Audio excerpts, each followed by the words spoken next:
अधिकार क्या हैं? कानूनी, सामाजिक या स्वतंत्रता या हकदारी के नैतिक सिद्धांतों को अधिकार कहा जाता है। यानी जिसे हम अपना प्राप्य समझते हैं या जो हमारा है। अधिकार उससे संबंधित वे मौलिक नियम हैं जो सामाजिक परंपरा, कानून व्यवस्था या नैतिक या आचार सिद्धांतों के अनुरूप होते हैं। अधिकार का महत्व। हमें सम्मान और गरिमा के साथ आनंद पूर्वक जीवन बसर करने के लिए अधिकार की आवश्यकता होती है। एक आरामदेह और संतोषमय जीवन बसर करने के लिए अधिकारों का दावा करना हमारे लिए अनिवार्य है। अधिकार हमें मौलिक और सृजनात्मक होने का मौका देते हैं, जैसे नृत्य या लेखन या संगीत या किसी अन्य गतिविधि में। अधिकार जैसे अभिव्यक्ति की स्वतंत्रता या आजीविका का अधिकार समाज में रहने वाले तमाम लोगों के लिए महत्वपूर्ण हैं और इसी कारण से अधिकार की इस प्रकृति को सार्वभौमिक कहा जाता है। एक लोकतांत्रिक सरकार में अभिव्यक्ति की स्वतंत्रता जैसे अधिकार हमें विश्वासों और मतों की स्वतंत्र अभिव्यक्ति का मौका देते हैं। अधिकार कहां से आते हैं? 17वीं और 18वीं शताब्दी के विचारकों ने कहा कि हमारे लिए अधिकार ईश्वर या प्रकृति प्रदत्त हैं। इसका तात्पर्य ये है कि हमें अधिकार जन्म से प्राप्त हैं और उन्हें कोई हमसे छीन नहीं सकता। 3 प्राकृतिक अधिकार होते हैं, अर्थात जीवन का अधिकार, स्वतंत्रता का अधिकार और संपत्ति का अधिकार। अन्य तमाम अधिकार इन बुनियादी अधिकारों से ही निकले हैं। प्राकृतिक अधिकार का यह सिद्धांत राज्यों के स्वेच्छाचारी शक्ति के विरुद्ध है और व्यक्तिगत स्वतंत्रता की रक्षा करता है। लेकिन वर्तमान समय में हम प्राकृतिक अधिकार के स्थान पर मानवाधिकार शब्द का प्रयोग करते हैं। मनुष्य मानवाधिकारों के हकदार हैं। इसका अर्थ यह है कि कोई भी व्यक्ति दूसरों का नौकर होने के लिए पैदा नहीं हुआ और सभी के अधिकार समान हैं। ये विचार लिंग, जाति, नस्ल और धर्म पर आधारित असमानताओं को चुनौती देता है। मानवाधिकारों की मदद से कई असमानताओं का उन्मूलन हुआ है। उदाहरण के लिए, दासता को मिटा दिया गया है।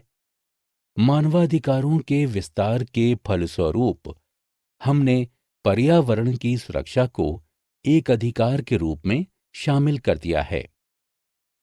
कानूनी अधिकार और राज्य सत्ता।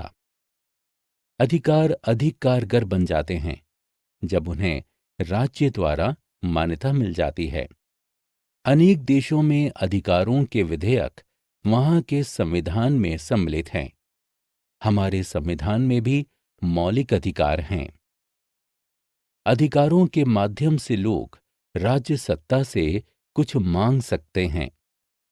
अधिकार राज्य को कुछ खास तरीकों से कार्य करने के लिए दायित्व सौंपते हैं। प्रत्येक अधिकार निर्देशित करता है कि राज्य के लिए क्या करने योग्य है और क्या नहीं। उदाहरण के लिए, राज्य सत्ता कारण जाने बिना महज अपनी मर्जी से किसी को गिरफ्तार नहीं कर सकती। इस प्रकार अधिकार ये सुनिश्चित करते हैं कि राज्य की सत्ता व्यक्तिक जीवन और स्वतंत्रता की मर्यादा का उल्लंघन किए बिना काम करे। अधिकारों के प्रकार। अधिकार 3 प्रकार के हैं, अर्थात राजनीतिक अधिकार, आर्थिक अधिकार, सांस्कृतिक अधिकार। राजनीतिक अधिकार। राजनीतिक अधिकार हमें सभी राजनीतिक प्रक्रियाओं में भागीदारी और बराबरी का हक देते हैं। राजनीतिक अधिकारों में राजनीतिक पार्टियां बनाने, चुनाव लड़ने, प्रतिनिधि चुनने और मतदान जैसे अधिकार शामिल हैं।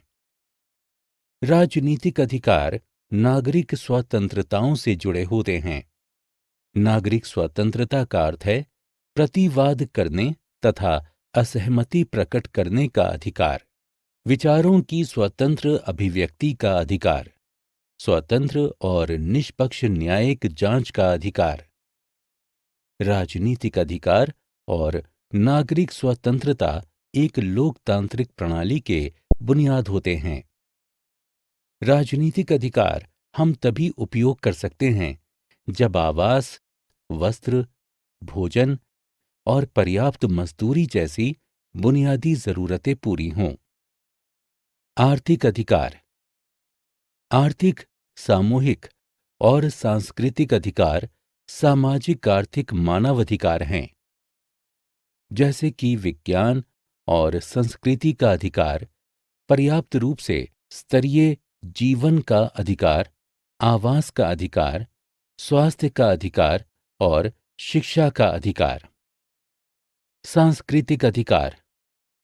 प्रत्येक व्यक्ति एक आनंदमय जीवन चाहता है और इसलिए अन्य अधिकारों के साथ साथ सांस्कृतिक अधिकार का होना भी महत्वपूर्ण है। उदाहरण के लिए, शिक्षा के क्षेत्र में सेवा प्रदान करने का अधिकार, शिक्षा पाने का अधिकार और अपनी मातृभाषा में शिक्षा पाने का अधिकार आदि एक गरिमापूर्ण जिंदगी जीने के लिए आवश्यक माने जाते हैं।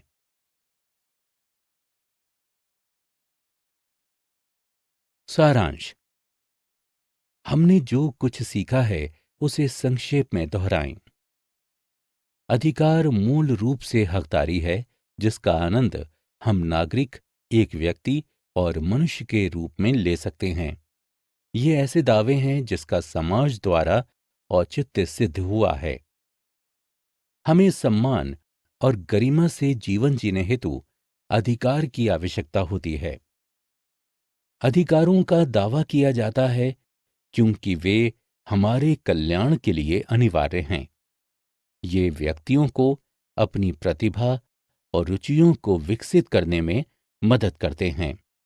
उदाहरण के लिए, शिक्षा का अधिकार।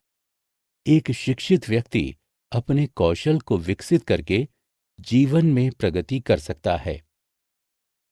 मनुष्य मानवाधिकारों का हकदार है। इसका अर्थ यह है कि सभी व्यक्ति समान हैं और कोई भी व्यक्ति दूसरों का नौकर होने के लिए पैदा नहीं हुआ है। नस्ल, जाति, धर्म और लिंग पर आधारित असमानताओं को चुनौती देने हेतु इस अवधारणा का अधिक उपयोग किया जा रहा है।